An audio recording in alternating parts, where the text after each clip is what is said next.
the fact that my parents they had some a bit of drama. They also were good teachers. They were good teachers.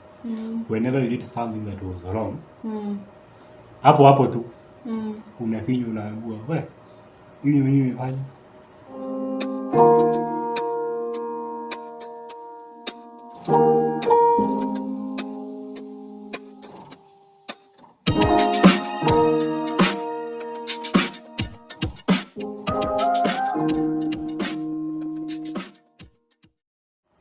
Hi guys, I'm back bigger and better with a representative from Generation Z. A round of applause for Me. the legend. Yes. How are you? I'm fine. How are you doing? I'm good. I'm also good. I'm doing great. Really? Nimebarikiwa sana. Amen. My cup is overflowing. Is yours overflowing? Is it? So the legend. Yeah. Or Gerald, right?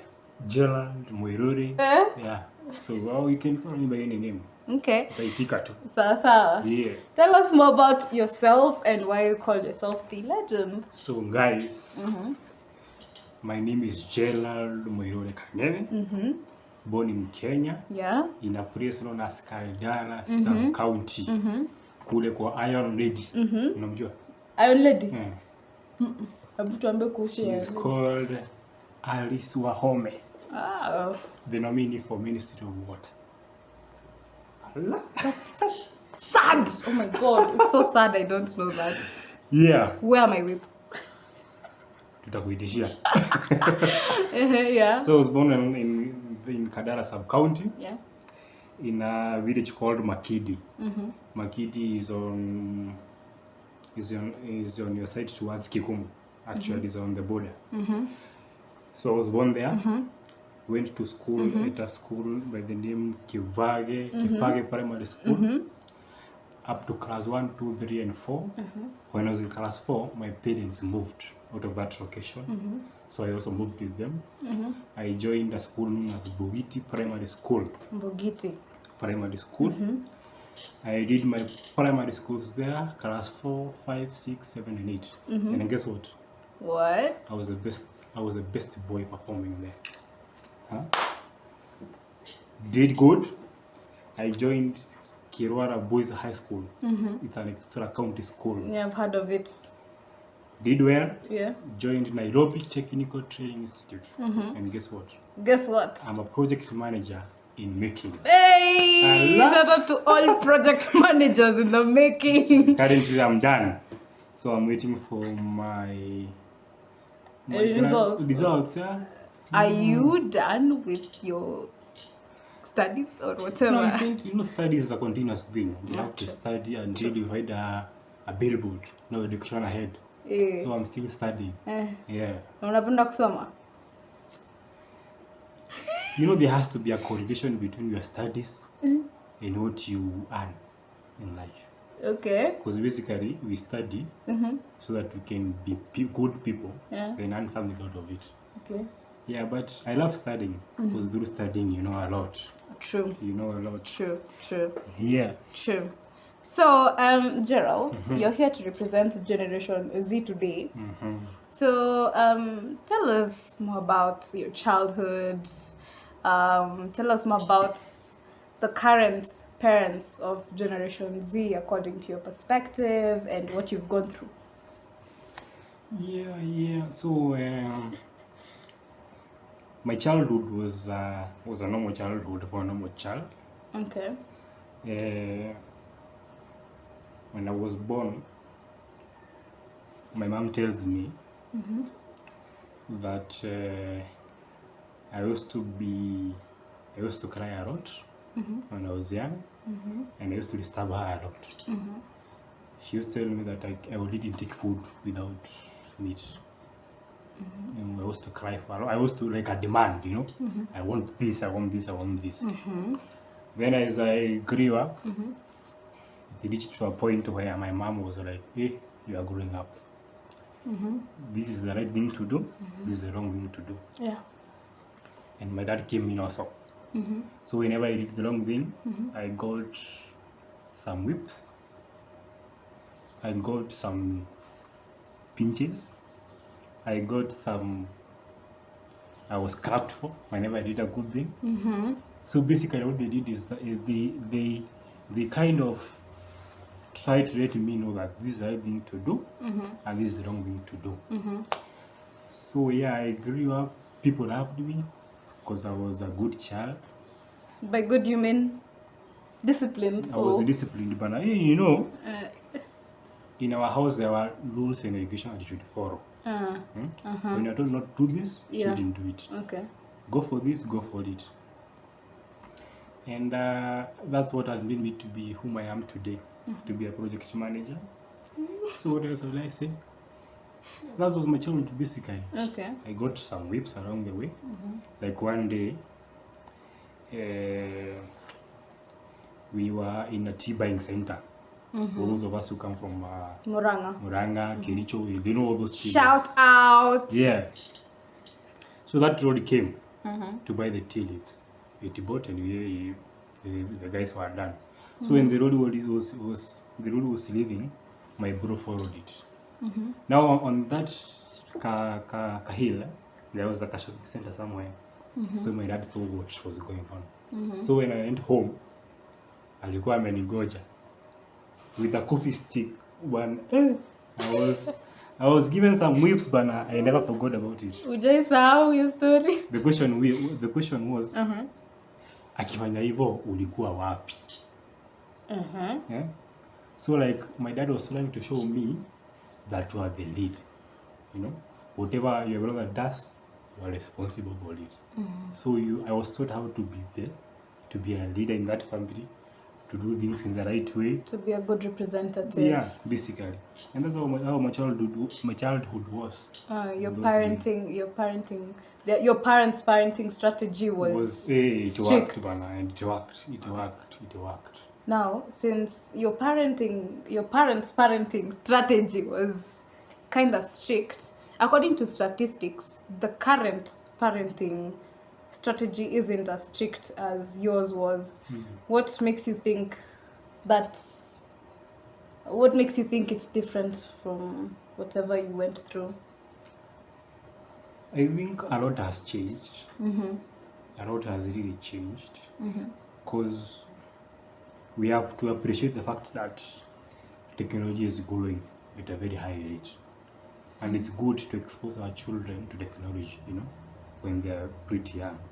But now the level of exposure becomes the problem, you know, and how your parenting characteristics are also play a big role. So nowadays, children are being exposed to technology at a very young age, you know, at a very young age. Okay. So what they see, that's what they do, you know. If a child sees a person doing this, then he will do that. And now as parents, they don't take that chance to rectify what that child has seen on the internet. That's an important thing. I think exposure to the internet at a very young age is a contributing factor to the upbringing of nowadays. Number two, nowadays parents are so much into working, you know. You work, you wake up in the morning, you work at home, you work everywhere. So you leave your child with somebody who is like a house manager kind of. Yeah. So that child, you don't have that strong bond between a child and you now. Has that affected you? No, it hasn't, because my parents were there for me always, and we not have those jobs that, you know, you can say. Yeah. Their jobs, they were casual with us, so most of the time they were with me. And do you think you were much exposed to technology because haujazaliwa kitambo tena sana, you know? You know, exposure to technology depends on on some few factors. Factor number one, can you afford it? Can you afford it? But when I was being raised up, in fact, I saw a smartphone when I was in Form 4. We are so different. The first time. A TV, in our home, we never had a TV. We used to go to the neighbor to watch a TV, to watch Akina Matachali, Kapashirandula, all those things. And the TV was black and white. So we did not afford those big gadgets, technologies, just smartphones. No. Our source of entertainment was stories from my grandmother. No technology, no what. Nothing. So I think as a parent, it's good to work, but you need to find time to accommodate your children needs, queries, and all those things. Don't usifanye kazi, unaamka asubuhi, unatoka 6 kazi. Narudi sijui saa 8 usiku. Really? Time. Your child needs you. Another thing of nowadays, I usually say the biggest gift that you can give to your children, even if when you're grown, or when you have children, is peace. Peace is a very important thing in a family. Yeah. A family that sits together, prays together, does what? Grows together. Does great things together. I don't know whether I've said it in the correct way. But it's true. But peace. But then I think just give your children, your wife, your husband peace. Yeah. I think for you to have a peaceful home, it starts with you as an individual, as a parent. Because if yourself, you're not at peace within yourself, it doesn't make any sense that you're going to give peace to your family. So it starts with you as a parent. So peace is a very important factor that cannot be ignored by any parent. Yeah. Have peace in the house, man. Don't argue for some petty things. Petty issues. You never cooked, you put more salt, you do this, no. But it happens. Parents argue. They have to argue. They argue. They have to argue because I think you have to argue at some point. Yeah. But you have to do it away from your children's view. Because what your child sees is what he will practice. True. Yeah. So if you are violent, then you'll be violent. Have you experienced that before? Yeah, I have. That's why I'm speaking of it. So peace is a very important thing. For me, one of the very best gift to give to my children, my wife, is peace. That's all. That's all. And has this behavior of parents arguing in front of you affected your behavior in any way up to date? At times, when I was young, it used to affect me. Because I was seeing no one else apart from my parents. When you wake up in the morning, you see. You spend time with them. But now, as I grew up, it came to my understanding that this is not the way to go. You need to have peace. Like, when I was in primary school, for example, they had an argument one day. They argued. We did some wrestling, They had a take a thing. Then I went to school. I was supposed to sit more for my KCP. KCP? Guess what? What? But I've seen nothing in that paper. The only picture that comes in your mind is a wrestling thing, is that a bigger thing. It affected you. Yeah, it affects you. It affects the child. So I think peace is a very important thing. Don't sit together with your children. Do the right thing. But don't argue for petty things.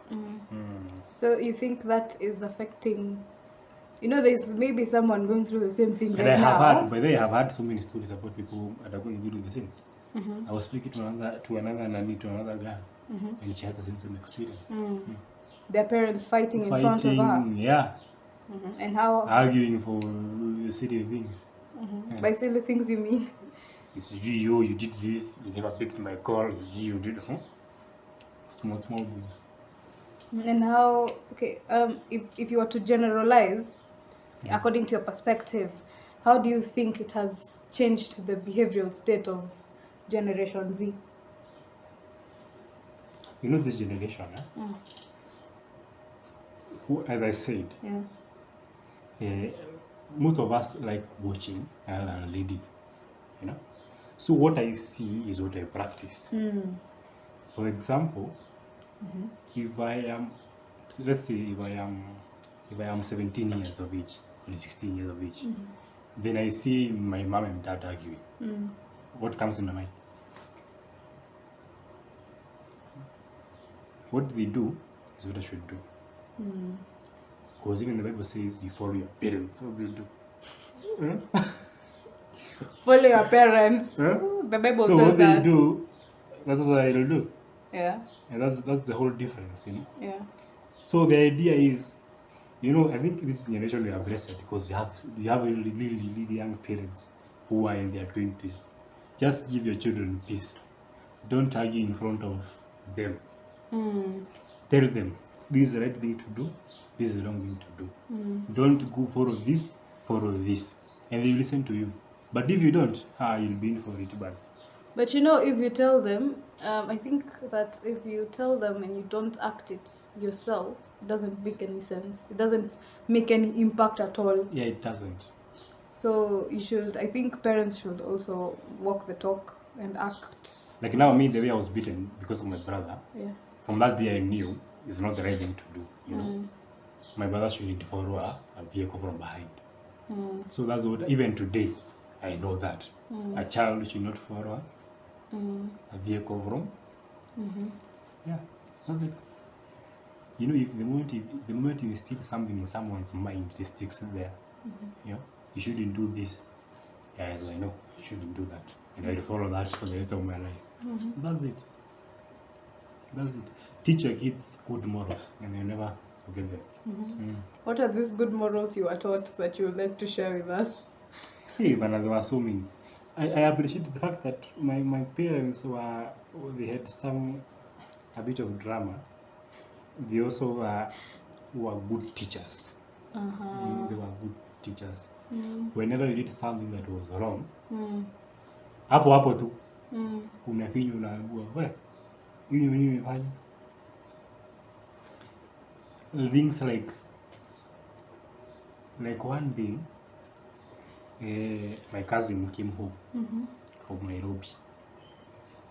Actually, one of my cousins. So my mother told me to escort her to the stage, and I did so. I escorted her. So now when I reached the stage, I left her, before he could get into a matatu, and he came back. So now my cousin devoted to me, what I did, and I was beaten. Do you know because of what? Because I never waited for her to get to a matatu and leave. So I left before he left, that is. So from that moment I knew if I escort you to a stage, I shouldn't leave before you get a matatu and actually leave. And you get run that. This sticks in your mind. That's it, dear. If your child does something wrong, whips, you mchape, cancel her. Then mimi simaanishi ati you be strict, ati if a kid sees you, he runs away. No. As far as unamudiscipline, just do it. Finya tu kidogo. Don't be like, you know, actually, you know me, I've lived in prods and I see how kids are raised. Like some years, around 2 to 3 years back, I was living in a plot in Nakatanga. So there was this young man who had a daughter. So whenever the daughter sees the man, he used to run away. Nikashangaa mbona. Kumbe the man yani kila wakati kuchapo. So don't be like that also. Kuwa na hiyo bond between your child and you. Like now me, like be that your bond equate that your child can tell you anything that they are facing. That's it. So according to when you umetueleza story yako, it seems that you know, kuna venye wazazi complain sana, like they don't understand this generation, story mob too. But kulingana story yako, you're just like your childhood growth isn't as, I know if I should use this word, but broken as what most people talk about. What do you think has contributed to that change? Like, what do you think the current parents are doing is different from what your parents did? Because inaonekana kabisa your parents were different. You know, life has gotten tough. You know, things are tough nowadays. You need money to do everything. You need money to pay fees, to pay rent. If you get money, you have to work. So I think nowadays most of the parents are focused more on working. Take this example. I had a friend of mine. We were schooling with in high school. He was living here in Kenya alone. Right? His mom and dad are outside the country. They only come over the December holidays. So now you tell me, at which point will there be a bond? Will there be a bond between that particular child and his parent? When will that child get a chance to explain to her mom what he's going through in school? So that's where the understanding comes in. Yeah. You have to create time for everything. Be with your child, walk with him, guide him, protect him always. You know. So I think what has the change is because nowadays most of the parents are more committed to working and other things other than their families. Because I think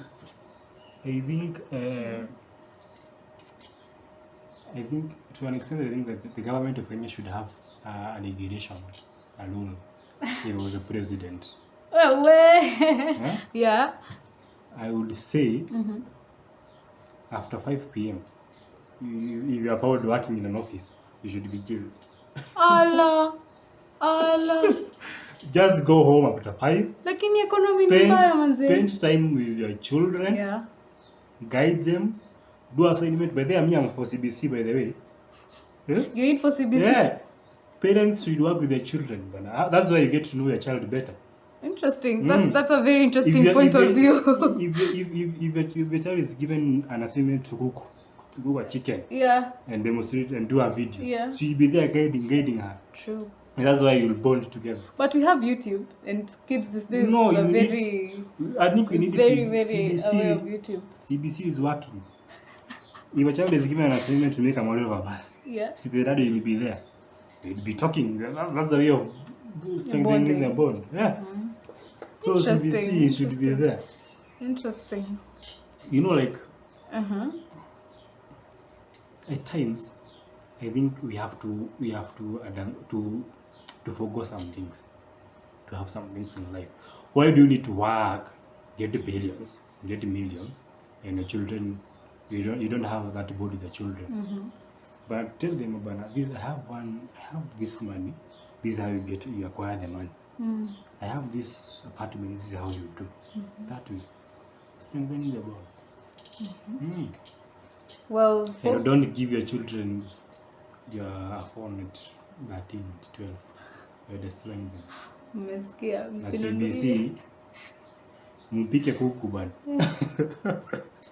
Msinunulia watu simu before 13 years. No. Or 14. Actually, a child should get a phone at 18.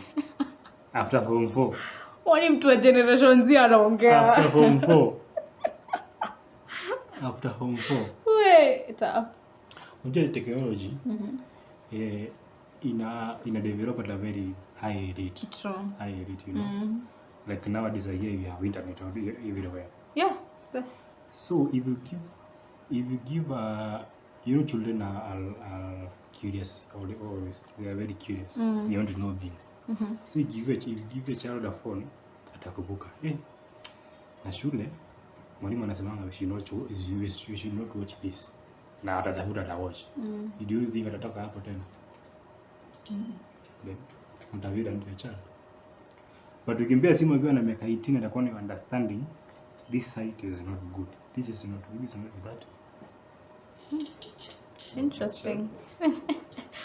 What do you do? Again, that is someone from Generation Z. I don't care.